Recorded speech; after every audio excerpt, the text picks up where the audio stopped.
first four chapters of the text is called Overview of Neurology. I'm going to combine chapters one and four into a short lecture, an introductory lecture, and I'm not going to go into too much detail on chapter four, which is about neuroimaging, but just briefly talk about it. Chapter two is neuroanatomy, and this is not strictly speaking a neuroanatomy class, even though we will talk briefly about neuroanatomy of each system. And I'll briefly go over the information in chapter two just to get oriented to the nervous system. Chapter three is a short one about the neurological examination and evaluation. Of course, you know that PTAs do not do evaluation, but it's good for you to know what goes on in evaluation, just so you can know what to look for. So, what is neuroscience? The text says that neuroscience is the quest to understand the nervous system. That makes sense, right? Neuroscience is a relatively new branch of study concerned with neural development, chemistry, structure, function, and pathological characteristics of the nervous system. It involves chemistry, psychology. Psychology has really gone to a neuroscience view. It involves rehabilitation, certainly, and really that's where all of these intersect: psychology, chemistry, all of the different components of neuroscience. So there are a lot of different ways to look at the nervous system. Molecular neuroscience investigates the chemistry and physics involved in neural functions. Of course, I love that. We will discuss neurotransmitters and other chemical substances that affect the nervous system. We will discuss how neurons transmit and react to information. This is really important. Some of the diseases that we deal with regularly in physical therapy, such as Parkinson's disease, involve the deficit of neurotransmitters. Many mental disorders are neurochemical in nature. Cellular neuroscience considers the distinction among different types of cells in the nervous system and how each cell type functions. We will discuss the different cells in the nervous system and how they work together, or rather what we know about how they work together. There are still processes in the nervous system that are mysterious. That is one of the things that makes it interesting. There's more to know, there's more to learn.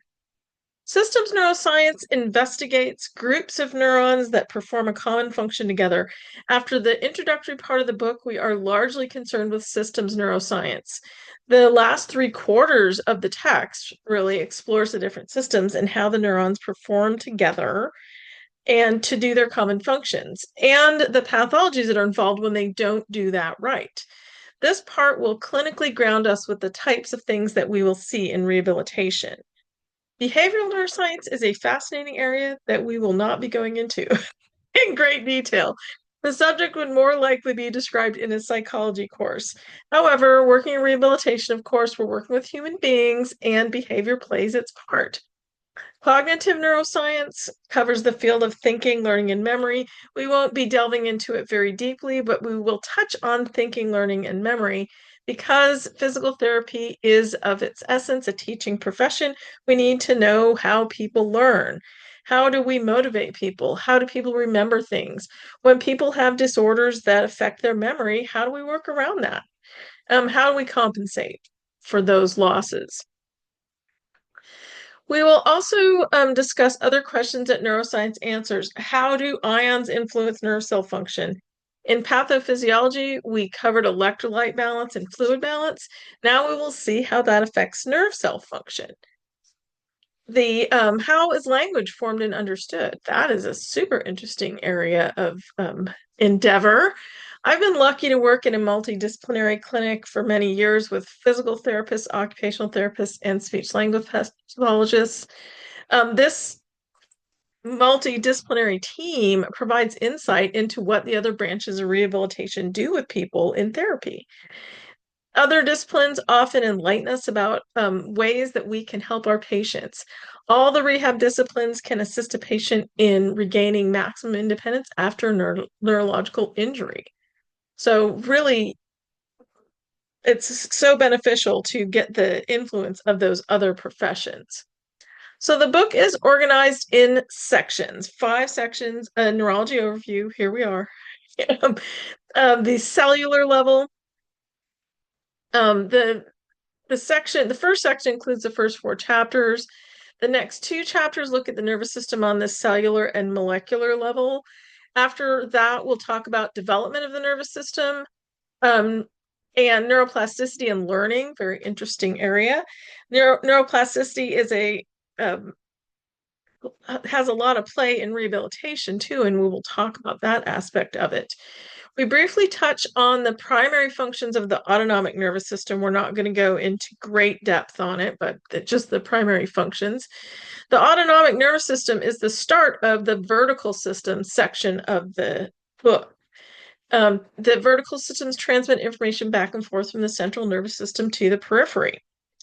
So, just as we did in kinesiology, we will not go through the book in order. From the introductory systems and the cellular and development, then we will head to the end of the book to discuss the cerebrum. In many ways, the cerebrum is the most interesting area of the nervous system. This is where perception, analysis, and the initiation of motor acts happens. All the information from the periphery feeds into the cerebrum, and the sensations we detect, the motor acts that we do to respond to them. All that information reaches the cerebrum and is processed and interpreted in the association cortex. A large part of our brain consists of association cortex. There's a motor act that needs to happen, let's just say. It needs to go to motor planning areas before the primary motor cortex to have the motor output composed. The motor output is going to guide our actions. I don't know if you've ever heard this, but when I was a kid, it was commonly said that we only use 5% of our brain or some like really small percentage. This is not true. A really large percent of our brain that makes up the association cortex is responsible for goal setting, planning, monitoring, interpretation of sensation, emotions, and memory processing.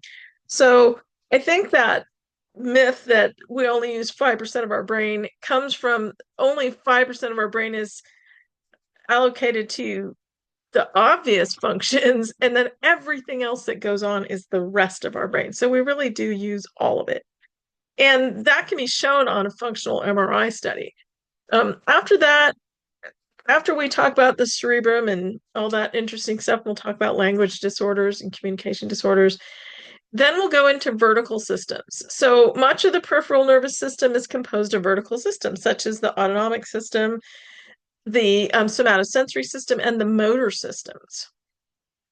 These systems are responsible for collecting, processing, and transmitting the information back and forth from the central nervous system. In this area, we will discuss pain theory in more depth than we have in previous classes. That should be very interesting. In the last module this quarter, we will talk about some of the different regions of the nervous system. The peripheral region, the spinal region, the brainstem and cerebellar regions. We will wrap up with a really brief, may I emphasize brief overview of the cranial nerves and vestibular and vision systems. So every chapter has clinical cases that are embedded in this book, and a key component of diagnostic clinical reasoning is pattern recognition. There are clinical reasoning questions at the end of the chapter, and even though as PTAs we don't do the diagnosis, but working through clinical reasoning questions helps us integrate the information.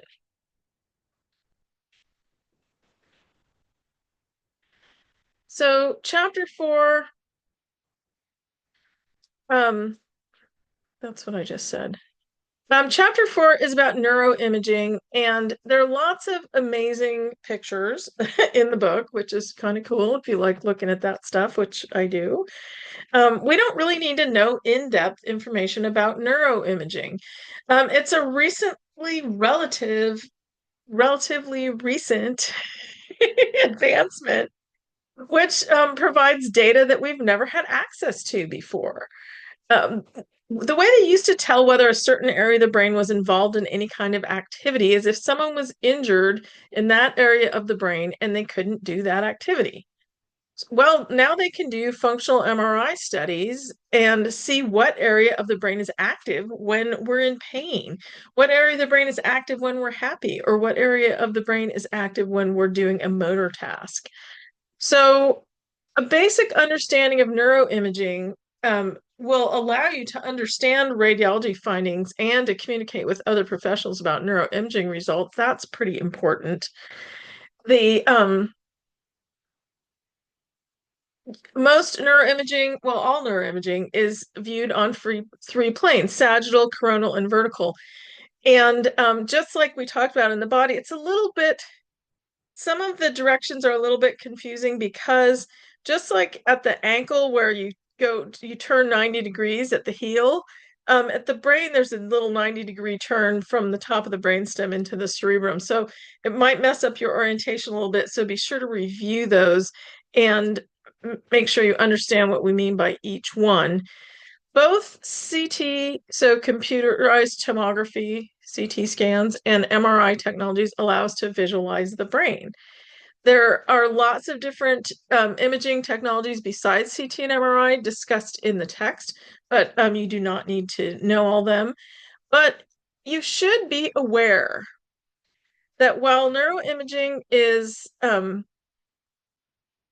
helpful in diagnosing problems, it is not the be all and end all everything. There are other diagnosis tools that physicians and physical therapists use to figure out what the neurological disorder is. Unfortunately, people rely a lot on medical imaging. It's not the only thing, and there are a lot of things that don't show up on imaging, particularly with neurological disorders. Some things show up and some things don't. So this slide is titled "Don't Be a Vomit," which vomit stands for Victim of Medical Imaging Technology. This is based on some of the work done by Butler, Lorimer, and Mosley in their Explain Pain series of books. It's based on the idea that you shouldn't panic if you have a spine CT scan or an MRI that shows problems with your discs. Disc bulges or tears can be normal degenerative changes in most humans since we're living in a gravity field. And we all have them at some points in our lives. Whether or not we have pain associated with them is going to be individual. There are various studies of upper and lower backs in people without pain. And there's really they've found that there is no definitive link between degenerative changes seen on imaging and low back pain. So you can't blame your neck and back pain on disc degeneration and bulges. So some of the studies that were quoted in the Explain Pain, a huge percentage of adults aged 50 to 55, and even ones aged 20 to 22, have disc degeneration. That's just gravity wearing away on us. A large percentage of adults, including 20 to 22-year-olds, have disc bulges. 58% of all adults have disc tears. 29% of people in some of these studies even had a disc bulge that was deforming their spinal cord without symptoms. So there's no link between degenerative changes seen on imaging and low back pain. You can't blame your neck and back pain on disc degeneration and bulges. That's not the only explanation.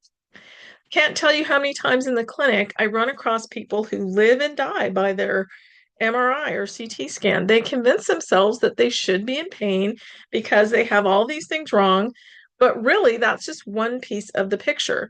We will discuss pain theory in the module about vertical systems. You'll see that pain is a very complex subject. It doesn't necessarily follow that pain equals tissue damage, or that tissue damage equals pain. there's a disconnect for sure. Don't be a vomit means that you should be aware that you can have pain without damage, you can have damage without pain, and you can have damage and pain together. Even though neuroimaging is a great tool, it is not the only diagnostic tool, and it doesn't show everything. Neuroimaging allows us an understanding of neuroanatomy that was previously unavailable, and it's increasingly being used to demonstrate the efficacy of neurorehabilitation, which that's pretty cool. There are changes that are seen in functional MRIs and DTI following occupational or physical therapy in patients with cerebral palsy, fibromyalgia, and stroke. Knowledge of neuroimaging techniques can be vital in individualizing treatment plans and optimizing therapy regimens. There are pretty look in the book at some of those neuro images. They're fascinating. And I'll have different pictures of them in the slideshows because I love to look at imaging. Whenever I get a chance, I look at imaging. But even though it's important, it's not the only tool in the toolkit. So that's the message I want you to get on this. So we will start talking about some neuroanatomy just briefly, and the neurological examination. And then next week, we will launch into all the nitty-gritty details about the nervous system. Sounds fun, right?